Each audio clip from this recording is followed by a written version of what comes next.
Hai teman, jumpa lagi dengan saya Edi di channel. Di sini saya akan memandu teman-teman semua untuk membuat laporan praktikum.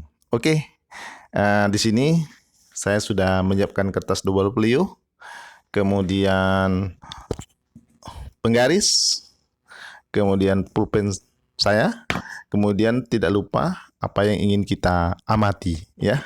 Oke. Di sini saya sudah menyiapkan daripada hasil praktikum kita, yaitu di tempat gelap dan tempat terang. Oke, apa-apa saja yang ingin kita buat. Yang pertama kita adalah judul ya. Nah, judulnya apa? Jadi kalau kita lihat praktikum kita adalah judulnya pertumbuhan dan perkembangan pada biji kecambah kacang hijau. Kemudian apa sih tujuan praktikum kita? Nah, kalau kita lihat dari tempat kita meletakkan daripada percobaan kita, bahwa tujuannya untuk eh, mengetahui ya bagaimana dampak daripada adanya cahaya atau tidak adanya cahaya terhadap pertumbuhan, ya kan itu. Kemudian eh, kita dapat melihat faktor-faktor apa yang bisa mempengaruhi daripada pertumbuhan. Itulah tujuannya. Kemudian yang kedua, landasan teori. Nah, landasan teori ini itu adalah untuk membuat kita supaya hasil daripada praktikum atau percobaan kita itu lebih jelas ya. Jadi kita ambil teori-teorinya itu penunjang ya, misalnya dari buku paket ya, dari internet dan sebagainya. Jadi kita buat landasan teori sebagai penunjang daripada materi percobaan kita ini. Kemudian yang ketiga, alat dan bahan. Nah, alat dan bahan mungkin teman-teman sudah nonton ya video kita yang pertama. Nah, itulah alat dan bahannya. Kemudian yang keempat itu cara kerja. Nah, cara kerja itu ya kalian tulis langkah-langkahnya dari mana ya, dari langkah awal sampai eh, terbentuknya seperti ini. Nah, tentu teman-teman sudah melihat langkah-langkahnya apa yang saya lakukan kemarin ya, yang kita untuk membuat praktikum seperti ini ya, langkah-langkah kerja sehingga sampai hari ke-6 tuh kita buat langkah-langkah kerja seperti apa ya yang teman-teman lakukan di rumah. Kemudian hasil pengamatan. Nah, hasil pengamatan ini teman-teman bisa lihat ya dari tabel ya. Kita lihat tabel, nanti akan saya perlihatkan tabelnya bagaimana ya. Kita buat dulu tabelnya. Pasti yang jelas apa dulu yang diamati. Kita buat dua tabel berarti ya. Ada tabel di tempat yang terang, ada tabel di tempat yang gelap. Nah, jadi dua tabel ini kita isi. Di sini yang kita lihat adalah tinggi tanaman, ya. Nah, kita bandingkan tinggi tanaman, kemudian panjang akar, kemudian jumlah daun yang muncul, ya, pada saat hari ke-H-nya yang kita amati. Nah, di situ ada 5 biji ya masing-masing. Nah, dari 5 biji ini ya, kita rata-ratakan. Bagaimana hasil daripada rata-rata kita tulis pada hari pertama itu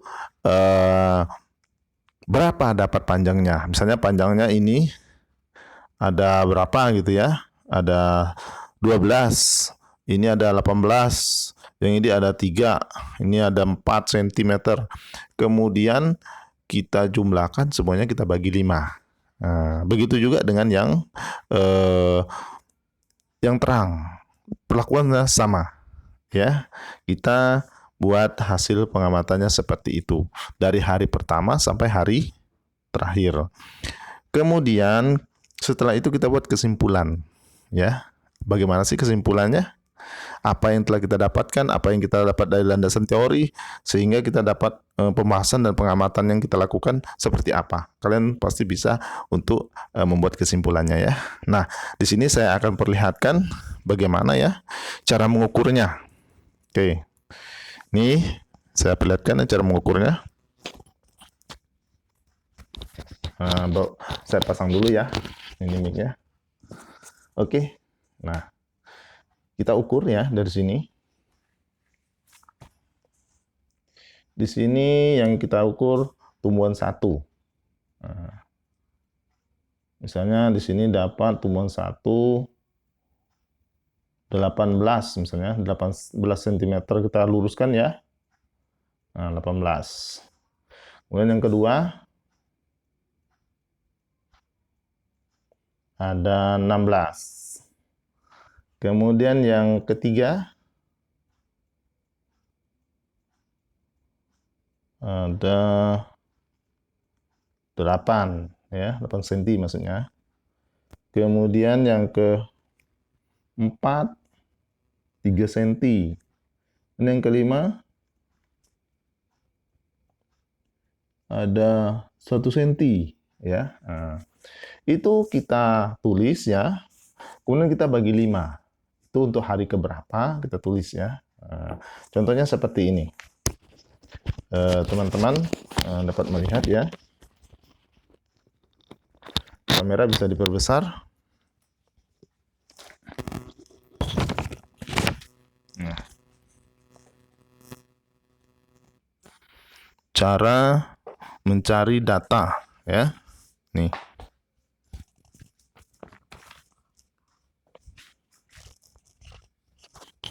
Nah, ini cara mencari data ya. Kita lihat panjang biji hari pertama ya, panjang biji tanaman kacang hijau berapa senti ya.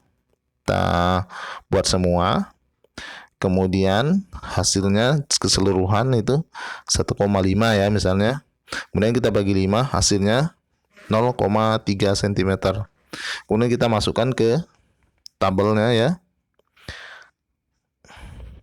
Ini seperti ini. Hari pertama berarti rata-rata 0,3 cm untuk hari pertama. Sampai dengan selanjutnya hari ke-6 ya misalnya. Nah, ini misalnya ini yang terang. Ini misal ya, contoh. Kalau tadi yang gelap yang saya contohkan, ini tabel yang gelap ya. Ini hari pertama sampai ke-6 ya, hari ke-6. Nah, kemudian di situ setelah kalian buat tabel ya dari data yang kalian buat, apa-apa saja sih yang diminta? Di sini diminta ya. Itu adalah tinggi batang, jumlah daun, dan panjang akar. Nah, tentu kalian sudah dapat rata-ratanya ya. Nah, kemudian kalian buat grafik. Nah, grafiknya seperti apa? Lihat grafik seperti ini. Nah, kalian boleh buat berapa garis ya di sini boleh. Ini kan ada 3 ya yang kita amati. Di antaranya tinggi batang ya. Kemudian satu lagi kalian buat panjang akar. Kalian buat tabel ya. Kemudian setelah itu jumlah daun. Kalau jumlah daun biasanya kalau kita lihat itu tidak lebih dari 2 ya. Yang satunya lagi itu keping lembaga. Jadi daunnya yang sebenarnya itu adalah ini ya. Nah, ini daun ini. Nah, nih coba di zoom yang ini. Nah, ini daun. Sedangkan di bawahnya itu adalah keping lembaga, itu nggak bisa dihitung ya. Nah, kecuali dia naik lagi ke atas, bisa tumbuh lagi itu jadi 4. Kalau ini 2 semua rata-rata. Berarti ininya grafiknya itu datar ya kalau untuk daun. Tidak seperti ini. Tapi kalau akar itu bisa dihitung ya. Tapi tidak usah dicabut untuk hari pertama, kedua, ketiga, kecuali hari terakhir. Karena dia kalau dicabut ya takutnya mati ya. Jadi itu bagian-bagian daripada percobaan yang kita amati.